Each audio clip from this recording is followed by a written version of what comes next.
जो मालिक चमचा को घुमावे बई पे रखो नजर, और हाथ काट लो उस मालिक के। लेकिन संविधान में लिखा है कि जैसे कि हम हाथ काटेंगे तो 307 लग जाएगा।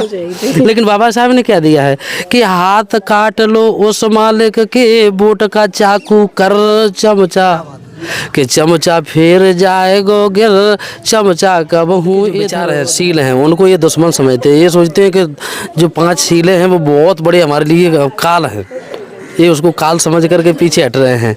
और अगर बुद्ध की विचारधारा को जिन लोगों ने सही से पढ़ा है और सही से बुद्ध की विचारधारा को देखा है, वो लोग आगे एक ही आई बस, एक आई कौन सी कि अपने बदलना चाहिए। अब हिंदू धर्म में थे, अब बौद्ध धर्म में आना जरूरी कहीं है। जब लीक से हटकर हम कुछ काम करते हैं तो थोड़ा विरोध भी होता है, लोग सवाल भी करते हैं। तो बाबूजी जानना चाहूंगी, गांव में कितने घर ऐसे हैं जो देख रहे हैं एनबी न्यूज 24/7 नीलम बोध के साथ। और साथियों, आज हूं मैं मध्य प्रदेश के एक गांव नूरापुरा में, जहां पर कि आज धम्पत संघ के माध्यम से एक जागरूकता अभियान चलाया गया और जिसकी थीम है सांस्कृतिक परिवर्तन। क्योंकि अक्सर जब हम बात करते हैं कि कौन सी संस्कृति, कैसी संस्कृति और इस संस्कृति से क्या परिवर्तन आएगा, तो धम्पत संघ पिछले कई सालों से लगातार काम कर रहा है और उन्होंने बाबा साहब के सैद्धांतिक विचारों को समझा, जिसमें कि सबसे महत्वपूर्ण भूमिका में है सांस्कृतिक परिवर्तन।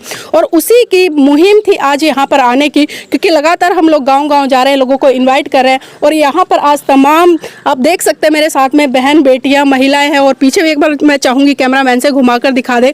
यहाँ पर मेरे पिता तुल्य बुजुर्ग साथी, युवा साथी सभी आज के इस कार्यक्रम में उपस्थित हुए और बहुत अच्छी भूमिका आज इन लोगों ने निभाई है। और बढ़ चढ़ के जो भी वक्ताओं ने अपनी बात रखी, इन लोगों ने सुनी। तो मैं पहले बच्चों से जानने का प्रयास करूंगी। बेटा नाम क्या है? अनामिका। अनामिका, पढ़ते हो बेटा? आज यहाँ पर बहुत सारी बातें हुई हैं, हमें कोई 2 बातें बताओ बाबा साहब के बारे में जो आपको अच्छी लगी हो। बाबा साहब के बारे में जानते हो? हाँ। बताओ कुछ भी।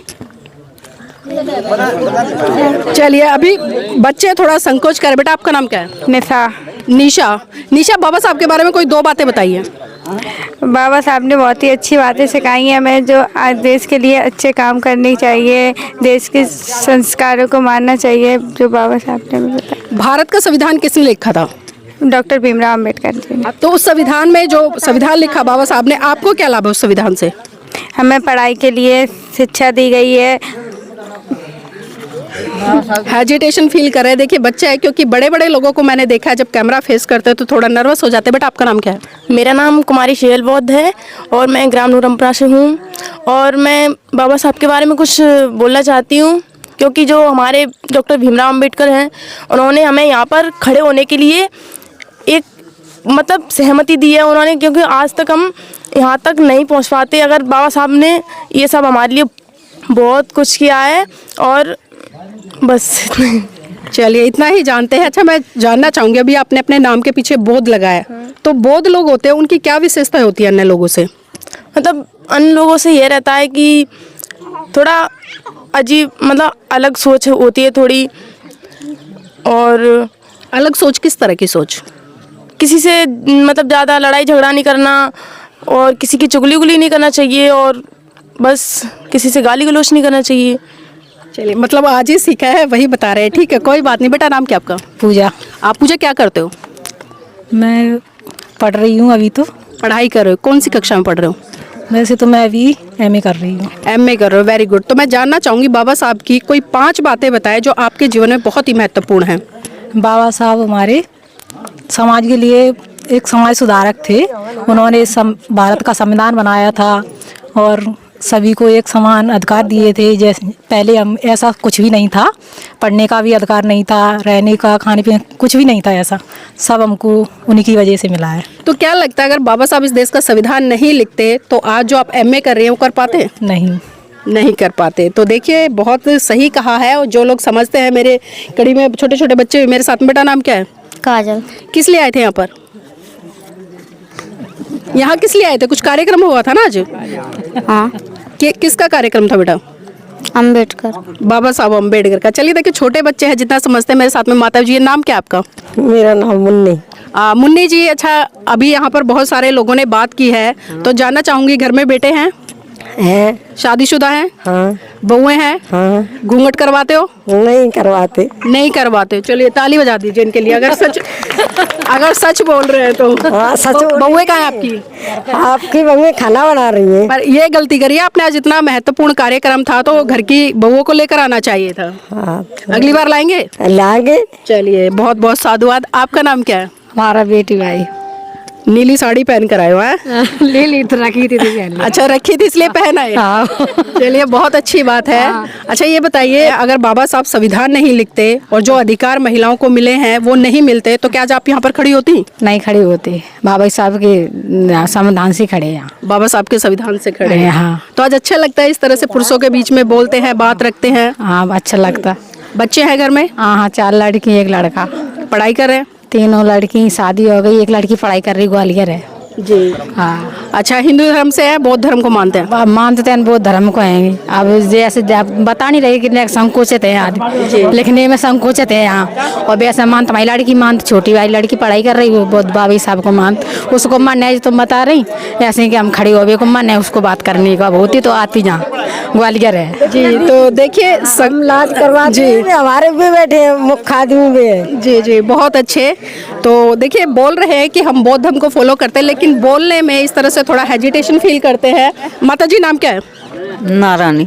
अच्छा ये बताइए, आज कार्यक्रम हुआ है यहाँ पर, क्या कुछ सुना और क्या कुछ समझा? अच्छी कार्यक्रम भाव।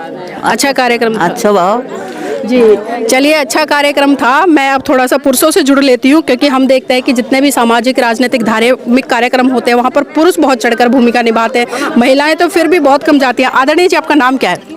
मेरा नाम रमेश प्रकाश बौद्ध। रमेश प्रकाश बौद्ध जी। मतलब अभी तक मुझे 2 ही बौद्ध मिले हैं पूरे गांव में। तो आदरणीय जानना चाहूंगी, जो भगवान बुद्ध के सिद्धांत थे, अगर उनको अपने जीवन में कोई उतारता है तो किस तरह से भला होता है उनका? भगवान बुद्ध के 5 सील हैं। 5 सीलों के आधार पर ही सब कुछ अच्छाई बुराई का निचोड़ है। जो 5 सीलों को जो मानेगा वो विद्वान बनेगा, वो जो नहीं मानेगा वो अन्यायी बनेगा। ठीक है नहीं? बाबा साहब ने भगवान बुद्ध के आधार पर ही संविधान को निर्माण किया है, सब कुछ उसमें लिया हुआ है। तो बाबूजी घर में जो संस्कार होते हैं आपके, चाहे जन्म का हो, मृत्यु का हो, विवाह हो, वो किस तरह से होते हैं? कौन सी पद्धति से होते हैं? बहुत पद्धति से। बहुत भिक्खु आते हैं हमारे यहाँ 2 बच्ची और 2 बच्चे, चारों का बहुत पद्धति से हमने भिक्षु द्वारा संस्कार किया है। जी। तो जब आपने बौद्ध धर्म से शादी करी तो दूसरे जो लोग थे जो बौद्ध धर्म को नहीं मानते, उनकी क्या प्रतिक्रिया थी? अब उनको समझाते तो है, लेकिन जो मानते हैं वो करते हैं, और जो नहीं मानते तो नहीं करते हैं। और क्या करें अब उसको। जी तो देखिए कहीं ना कहीं जब लीक से हटकर हम कुछ काम करते हैं तो थोड़ा विरोध भी होता है, लोग सवाल भी करते हैं। तो बाबूजी जानना चाहूंगी, गाँव में कितने घर ऐसे हैं जो बौद्ध बन चुके हैं? नहीं बहुत से लोग हैं भाई। तो बौद्ध बनने का मतलब है, हम एक तरह से कह सकते हैं कि चोरी ना करना, झूठ ना बोलना, दारू ना पीना, मांस मदिरा ना खाना, इनका सेवन करते हैं वो लोग? सुनो मैं नहीं, हम तो पढ़े नहीं हैं, को पढ़ा आदमी। हमने अपने बच्चे पढ़ा लाए, बहू पढ़ी मिली, बच्चा पढ़े मिले, ग्वालियर है। तो कुपड़ कहाँ हो आप बताओ? आपने तो पढ़े लिखे लोगों से अच्छा काम किया, बच्चे पढ़ा लिए। हम तो अंगूठा टेक है नहीं भाई, लेकिन आपने बच्चे तो पढ़ा दिए ना?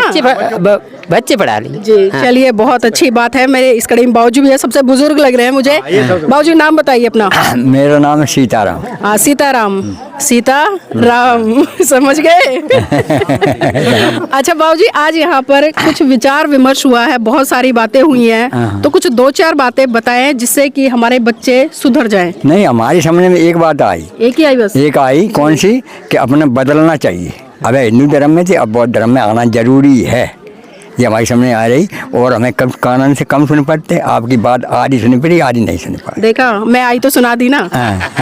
चलिए भाऊजी को आज कम से कम सुनाई तो दिया। इसी कड़ी में मेरे साथ में और भी साथी हैं, उनसे भी जुड़ेंगे। आदरणीय जी नाम क्या आपका? मेरा नाम राजेश बौद्ध है। राजेश बौद्ध जी, तो इसी गांव से हैं कहीं दूसरे से हैं? पास में गांव है, डांगनरुआ गांव है जी, दूसरे गांव से हैं जी। तो आदरणीय जी जानना चाहूंगी, आज लोग अम्बेडकरवादी तो हो गए, बाबा साहब की जय जयकार तो कर रहे हैं, उनका झंडा तो उठा रहे हैं, लेकिन जब बात आती है बुद्धिज्म की तरफ बढ़ने की, वहाँ क्यों पीछे हट जाते हैं? क्योंकि इन लोगों को ऐसा लगता है कि बुद्ध के जो विचारों में हम जाएंगे तो हमारा जो एससी का जो कोटा है, अनुसूचित जाति का जो कोटा है वो खत्म हो जाएगा, हमें आरक्षण खत्म हो जाएगा, ऐसा इनको लगता है। और बुद्ध के जो विचार हैं, सील हैं, उनको ये दुश्मन समझते हैं। ये सोचते हैं कि जो 5 सीलें हैं वो बहुत बड़ी हमारे लिए काल है, ये उसको काल समझ करके पीछे हट रहे हैं। और अगर बुद्ध की विचारधारा को जिन लोगों ने सही से पढ़ा है और सही से बुद्ध की विचारधारा को देखा है, वो लोग आगे बढ़ रहे हैं। और बुद्ध देश भी आगे बुद्धिज्म होने वाला है और बुद्ध के लिए ही लोग काम कर रहे हैं। मैं तो रात दिन बहुजन समाज के लिए काम कर रहा हूँ और जी भीम मिश्रण के लिए काम कर रहा हूँ। मैं सिंगर हूँ जी, बहुजन मिश्रण सिंगर। तो हमारे दर्शकों को एक गाना सुना दीजिए। देखिए, एक साहब कांशीराम ने एक पुस्तक लिखी, उस पुस्तक का नाम है चमचा युग। जी, तो चमचा युग में साहब कांशीराम जो गुलाम हुआ करते थे उनके 3 नाम दिए हैं, पिट्ठू, गुलाम, औजार और चमचा। तो मैंने उस के आधार पर एक गीत लिखा है और उस गीत को मैंने कई जगह गाया भी है और लोग मनन भी करते हैं उसको। तो मैंने लिखा है कि कांशीराम की बात पे भैया कर लो तनक जिकर, कि कांशीराम की बात पे भैया कर लो तनक जिकर, कि चमचा कब हूँ इधर उधर, चमचा कब टंगो है घर। ये मैं घर में जो साग बनाने वाला चमचा है उसकी बात नहीं कर रहा हूँ। जो हमारी समाज से कुछ चमचे निकलते हैं मैं उनकी बात कर रहा हूँ, जो टाइम पे निकलते हैं और जब उनका काम खत्म हो जाता है मालिकों का तो वो जा करके घर पे बैठ जाते हैं। मैं उनकी बात कर रहा हूँ कि चमचा कबों टंगो है घर, चमचा कबहूँ इधर उधर। और कहना है कि मालिक काम परे चमचा को तुरंत ही ले तो पकड़। जब उनको काम पड़ता है तो चमचा को पकड़ लिया जाता है कि मालिक काम पड़े चमचा को तुरंत ही ले तो पकड़।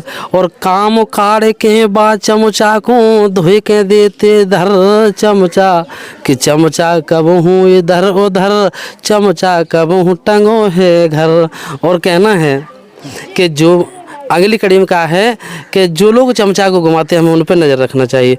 और कहना है कि जो चमचा काम करता है उन लोगों के लिए, उनके लिए कहना है कितना भी सुंदर तुम भोजन चमचा से लो कर, कितना भी सुंदर भोजन बना लो चमचा से, कितना भी सुंदर तुम भोजन चमचा से लो कर, बदकिस्मत होता है चमचा खा ना सके मगर।